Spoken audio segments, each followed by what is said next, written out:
drive today while we get over to doing some morning work for somebody. So thank you for joining us this morning, and let's get to it.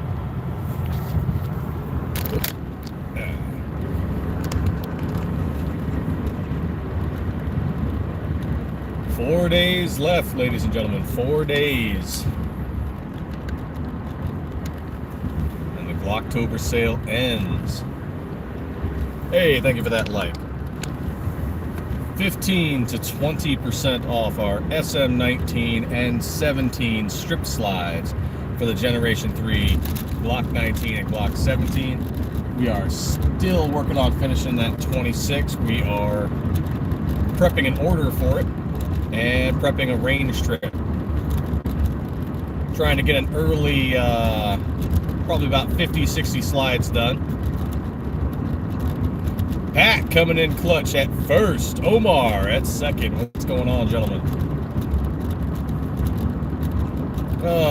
Gonna talk to a gun shop, I think, today. Some gun shop up in New York, and they might be wanting some slides, so we're gonna be talking to them today. And then I'll be swinging by the shop. We'll be talking about the 26. We are trying to get it ready for the range. Need to finish up a batch of them.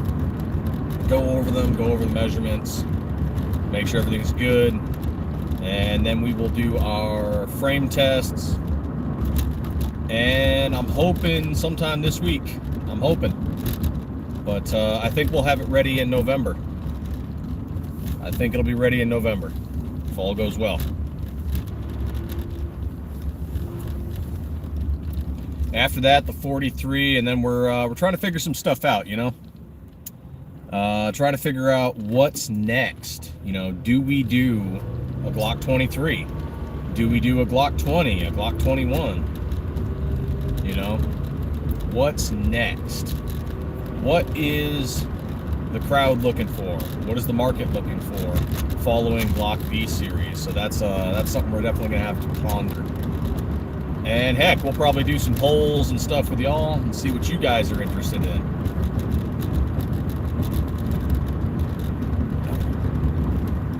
And then once we start doing those, we're going to have to start laser engraving our stuff because, yeah, the 19 and the 17 are easy to differentiate.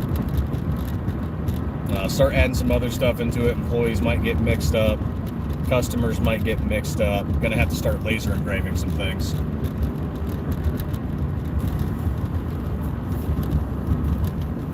Heck, we once had a customer, despite putting Gen 3 in the title, Gen 3 in the description, and what do you know, it looks like a Gen 3, doesn't have that ambi setup, and they still confused it for a Gen 5.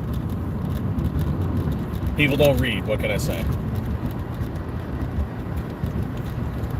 But it is a nippy 60 degrees, not 6 degrees, God, I'd be dying at 6 degrees. 60 degrees in Arizona. So we have finally cooled off. At almost 7 a.m. Sun ain't even up yet. It's almost up. It's struggling. So what do you guys think? What kind of slides should we look to for the future? Besides the 43, I'm not sure we're really doing any compacts per se. Well, subcompacts anyway. And then the 26. So I'm not sure we're really going to do anything too much more compact than the 26 and the 43. But maybe we will. Depends on what people want, I suppose. But possibly looking at the 23, the 20, and the 21. And then, you know, if there's a crowd big enough for it, possibly the 34 or the 17L. All of this coming in after the 43, mind you. So we're looking down 2026, following SHOT Show. You know, what do we work on?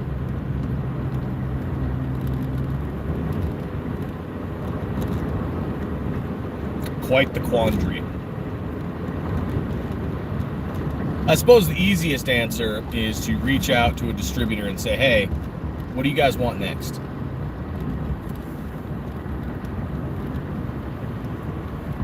I mean, that probably is the easiest answer. Reach out to one of the distributors and say, hey, okay, guys, we've got 19s, 17s, 26s, and 43s. What do you want next? What are the people asking for? That'll probably be the way to go. But, beautiful morning mountains. Unfortunately, I got to share it with all this traffic.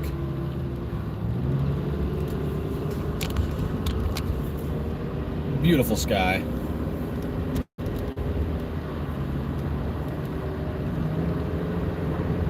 And then we were looking at the CZP-10, and it looks like we can't touch it.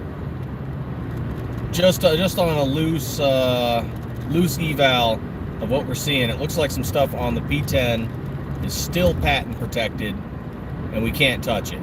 The 75, we can touch it, but we don't know if there's a big enough market for the CZ75. Other options are the SIG P365, you know, moving beyond Glock. So, I don't know. Be curious to what all of you think. Or do we just stick with Glock because it's easier to run with? And, well, easier, not easy, but easier to run with because that's what we're already kind of set up for, you know? Then, of course, there's 1911s, but if we do 1911, we might as well just get our FFL and set up to do production and do frames too. You know, because then you want to make sure the slide fits the frame.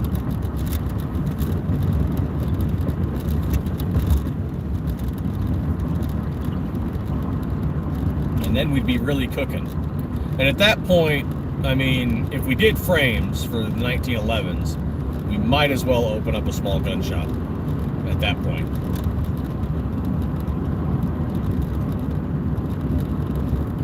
And then we can put our Stiffler builds in the shop, and you know, all this is future. We're talking like 2027 beyond. But, you know, possibilities. All those possibilities. Also need to potentially look into new parts kits, you know, something more premium than SCT. SCT, you know, it gets the job done. Is it match grade competition shooting, you know, parts kit? No. But it gets the job done. Gets you set up. As long as your build isn't trash and you're not stacking tolerances, you're paying attention to that, yeah, your build's going to be just fine. I mean, we had FE Ordnance take one of our uppers with an SCT parts kit and an ELD performance barrel to an IDPA competition, and he ran it, and it ran. No malfunctions, good to go. But I know some people struggle with SCT parts kits, so, you know, a lot of people, their go-to answers, you know, just slap it in a Glock OEM. But we have Glock potentially, possibly, not supporting parts kits in the future with all this stuff going on. We don't know. Glock hasn't really released a whole lot of details. You know, are they still, and like, if you send your Glock off, will they repair it? Yes. But is Glock going to continue selling parts kits? Who knows? All of that's up in the air. And of course, you know, post-leak, they're not really following up on any of that.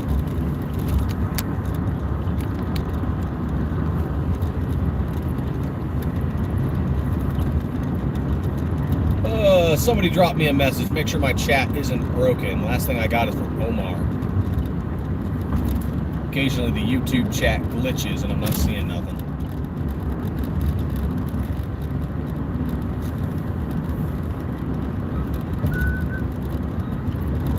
So that begs the question, you know, if Glock does stop providing parts kits in favor of V-Series, not saying they will, but if they do, who are the next few best? Who are the next few best to get everybody started?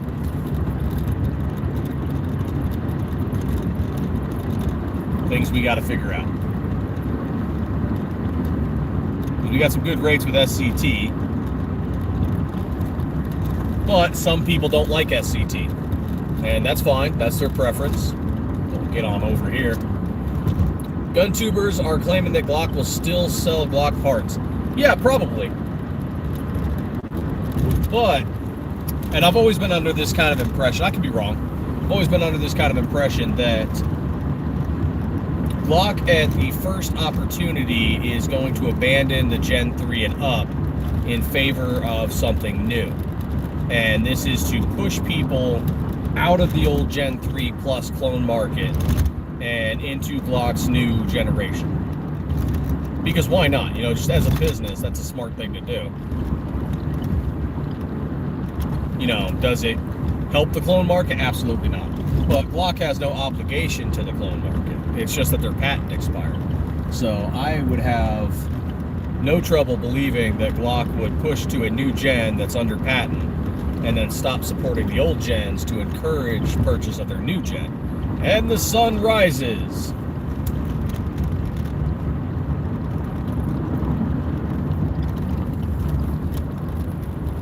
Honestly, that's what I thought was going to happen, is that Glock, you know, Gen 6, there was going to be a new design, new patent that couldn't be touched for 20 years. And then they would just incrementally stop supporting Gen, outside of like contracts and outside of, you know, customer service warranties, stop supporting the Gen 3 and up. Especially after California did its BS, blocking their citizens from buying Glocks entirely. Because the Gen 3 market was assisted heavily by Californians.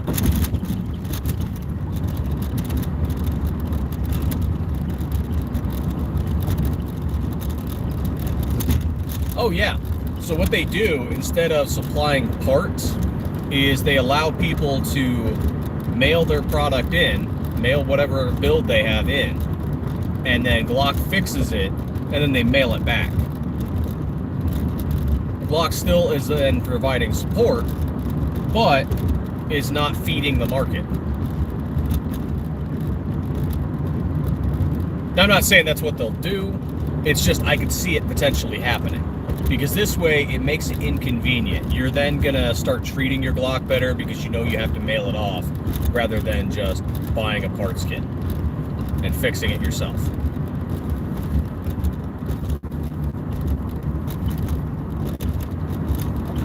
So then people transition to something that's more readily available. That said, I'm not sure what they could possibly change.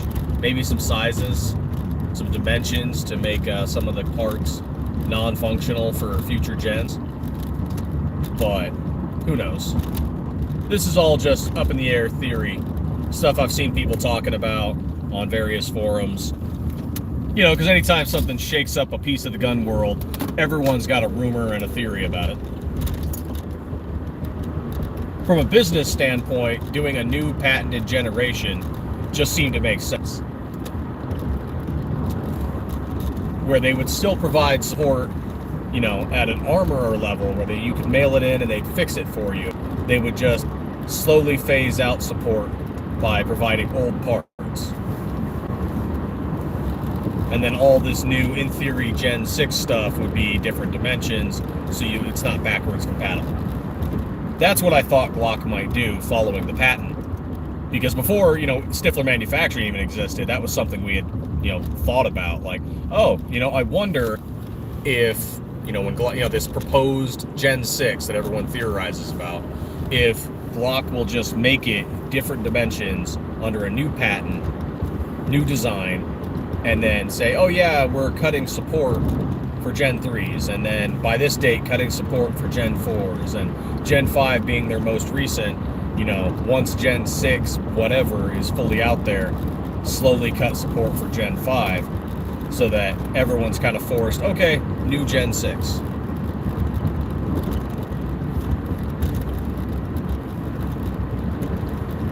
But, you know, I didn't see V-Series coming, and I understand from a business point why. I can still say I'm disappointed. Definitely disappointed in it, but I can understand why. They're undergoing at least 11 lawsuits right now, coming out of New Jersey, Washington, Illinois, and Minnesota, and I think a few other places. And Glock's trying to deal with that right now, because we saw what happened to Polymer 80. Now, Glock is much bigger than Polymer 80, and it's international. So, you know, you've got Glock in Europe and the United States and selling to countries around the world. You know, they've got law enforcement agencies, military, and then you've got the average gun owner. Glock is supplying to a ridiculous amount of people compared to some other companies, especially in comparison to Polymer 80. Now, what happened to Polymer 80 is they just literally got bled of cash facing those lawsuits. Now, Glock could stay in the fight a lot longer, but it looks like Glock is trying to avoid the fight. And I can't really blame them. You know, from a business standpoint, instead of spending millions to billions fighting all of these lawsuits. Live life, what's going on, brother? They're trying to get ahead of it. And while, you know, from a 2A standpoint, it's disappointing. I want to see them in the fight. I also saw firsthand, you know, what was going on with Polymer 80, and there was so little support for them in the fight. And, you know, the average, you know, you would go on Reddit, you would go on Facebook, you'd go on Rumble, and you'd listen to people talk about it, and they go, oh, well, you know, if they fail, they fail. Another company will rise up. And so when a business sees that sort of response, they know that they're not really going to get support from the 2A communities that purchase their product, because those communities are just sitting there like, that's okay, we'll just go off and buy the next thing. So what incentive is there for a business to stay in the fight on behalf of its customers if the customers are showing that sort of mentality where that's okay, there's other businesses out there, that's okay, a new one will rise up? Well, no new Polymer 80 variant has risen. They got stamped into the ground, forced into bankruptcy, and just sued into non-existence. So I can understand why Glock is doing what they're doing, despite, you know, having my reservations and concerns and just being disappointed about the whole thing. I can understand from a business standpoint why they're doing it. And I think people do need to recognize that a bit. Do I wish they were supporting the GOA and FBC? Absolutely. Is Glock supporting them? Not really. You know, compared to other companies like PSA or Ruger, or, you know, where they've shown some actual outward support. Glock is not doing that, at least publicly. And Glock has also shown a concern over the switches that they are trying to, even if you look at some statements from them, trying to assist politicians in avoiding, even though I don't think Glock is at fault. I don't think Glock is at fault at all for what people do with switches. Glock didn't design it. Glock didn't advocate it. They don't sell it. It's something someone else did and slapped on their product. That is not Glock's fault. What do you think about the new rumored Glock V models? Oh, that's what we're talking about right now, actually. I understand why Glock's doing it. I'm disappointed. As a company that makes Gen 3 slides aftermarket based on the Glock OEM, we have reservations and concerns about what holds for the future of the gun market, of 2A communities. But from a business standpoint, we absolutely understand why Glock did it. The guys complaining about bending their knees are short-sighted. If they go out of business, they will complain about that too. Yes. I mean, you'll see this with, you know, any community and any customer market. People are going to bitch, whine, and moan about everything. Heck, what's our most common complaint? Hey, Stiffler, when are you going to make the Glock 20? Hey, Stiffler, when are you going to make the Glock 34? Ours is always complaints about what we don't have yet. So every business is going to get stuff, you know, that every business is going to get complaints. So people are going to complain about this business doing that business doing this. And the funny thing is, the people that do the most complaining also have no skin in the game. They're not, you know, 2A advocates pushing politicians. They're not involved in the gun market. They're not part of the business they're complaining about. And they're not spending any sort of significant amount of cash flow to impact that business. A good example would be, we had a guy a while back. Oh, gentlemen, right on. I was concerned. He found the curb. I was a little concerned for a moment. We had a gentleman a while back just constantly frustrated that we had not done a SIG slide. And he wanted one based off the P320. And we're like, we're not ready to do that yet. We'd like to, we're just not ready yet. We're focusing on the 19 and the 17 right now, and we're working on building our business. And to the point where he's like, I don't even know why I follow you guys and support you guys. Well, he follows us, sure, but he never supported us in one way. Never bought a single slide, never left a review, you know, never showed up in our lives, never showed up on posts just to be like, yeah, this is a cool product, whatever. All he did was show up to bitch and whine and moan about how we had not released a SIG product yet. And then sure, look at what happens with the SIG market with the P320 and the M17 and the M18. A whole bunch of just customer lack of faith following several incidents and some lawsuits and SIG's response. And it's like, well, yeah, we're going to work on making one now. Maybe we'll do a 365.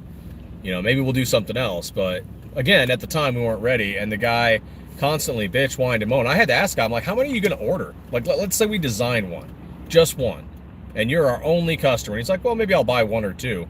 I'm like, cool, man. I need you to buy like 200 to make it worth it. For me to drop everything I'm doing right now, ignore all the contracts we have to make this SIG slide for you. I need you to make like 200 purchases from us. And yeah, he stopped bugging me there. And we had to reach out to our distributor. We're like, hey, are you guys interested in a SIG? Like, if we designed one, are you guys interested? And the distributors all said no. They're like, no, please keep making Glock-style slides. We're not interested in a SIG-style slide right now. And it's like, well, okay, yeah, and they're the ones paying us. So you got to keep the bills paid. You got to keep the employees paid. You know, keep the lights on. And they flat out told us, yeah, we're not interested. If you make this, you know, cool. Like, I'm sure you'll sell a few. But they flat out told us they were not interested in one. And it's like, oh, well, damn. If you're not interested, then I guess we'll keep focusing on Glocks. Went off on a tangent there. Let's see what we got in the comments. Nope, sun's in my face. Can't see the comments. Give it a second. I'll be pulling off into a parking lot in a minute.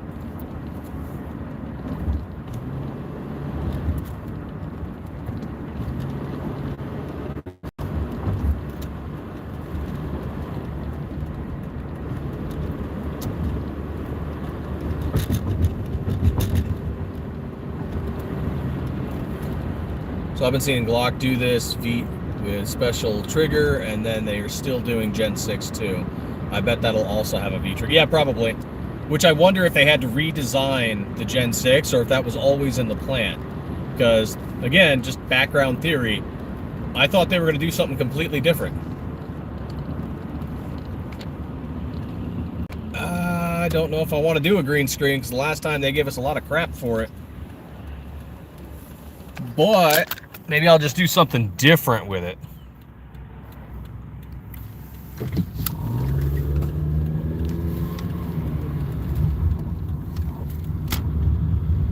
Oh, hey, you know what we're going to do? We're going to do a shout out to Gonzo, because he's got one of our patches and he's shooting a 500 Smith & Wesson. And it was freaking cool. And I like it.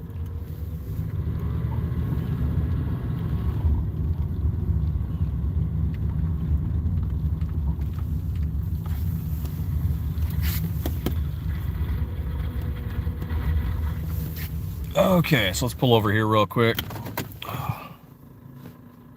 Glock gave us freedom of choice. True enough, EDC, true enough. This also might be a way for Glock to also get back into places like Cali. Possibly, yes.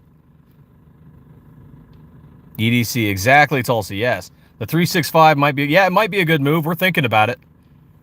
We've got some very loose designs on paper. Very loose. Never shared a sale or new product post, just an anonymous follow that never interacts unless it's to complain. Yeah, pretty much, Tulsa. That's pretty much that guy. And, you know, we hope everything's going great for him. You know, we hope he's staying 2A every day. But it's like, come on, man. You can't bitch, whine, moan, and beg and get mad at us when we don't release something, when we as a business have to make decisions on a day-to-day to month-to-month basis that ensures our employees are still able to pay their rent. You know, And that's, you know, not just us, that's every business out there. Every business makes decisions like, okay, hey, if we invest in this, like, okay, here's a great example. People have begged us to release merchandise, patches, like here you see Gonzo here with a patch, patches and shirts and hats. We did. Do you know how many of them we've sold? Next to none. So we have a pile of shirts and some patches at the shop, and we've sold next to none of them. But people begged, and now that we have them, I've seen almost nothing about people saying, hey, where's Stiffler merchandise?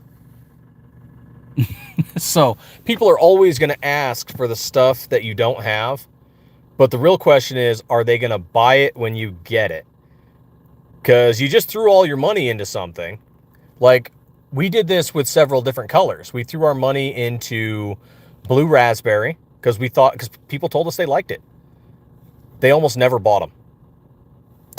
We threw it into bubblegum pink, and people said they liked it, and they never bought them. And several others. Sangria, yeah, some of those sold, but nowhere near worth keeping it on the production line.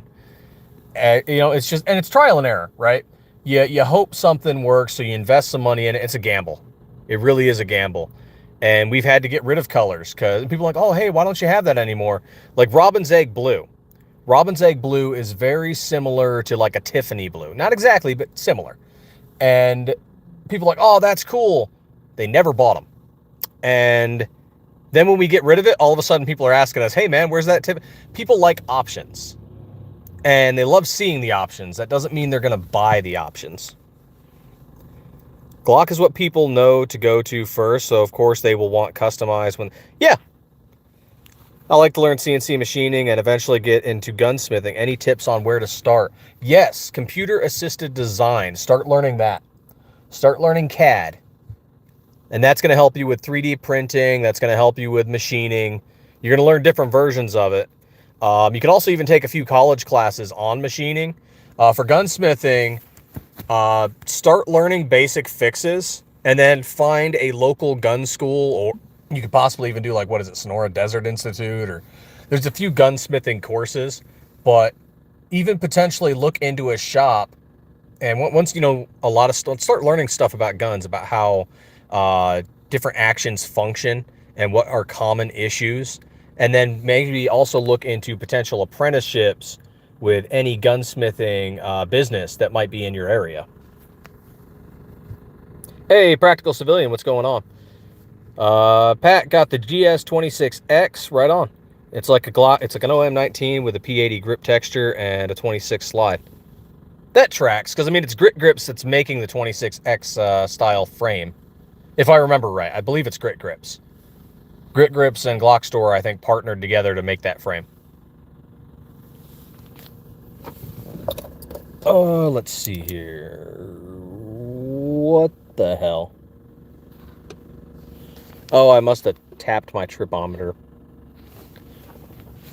There we go, 133. There we are. All right, so this was just a short one, gentlemen. If you guys have a chance, go check out Gonzo Gun. Okay, we just shared his thing on YouTube. Dude's only got like 50 plus followers, so he just got starting doing lives. He's doing gun videos. Go check him out. And then also 4 days left for our Glocktober sale. 15 to 20% off strip slides. 4 days left. If you miss out on it, that's your own fault. We've been talking about it all month long. So 15 to 20% off strip slides for your Gen 3 19s and 17s. Stiffler Manufacturing. Check them out. If you don't do it, that's on you. And, you know, as always, thank you so much for the likes, the new subs. Thank you for viewing our channel. And we'll be doing some more. I'll probably be doing another live tonight, most likely. Because we're off the vibe, but let's see, Tuesdays and Thursdays, I'm usually chilling with DLD After Dark, Flying Rich, Red Dawn Readiness, that whole group.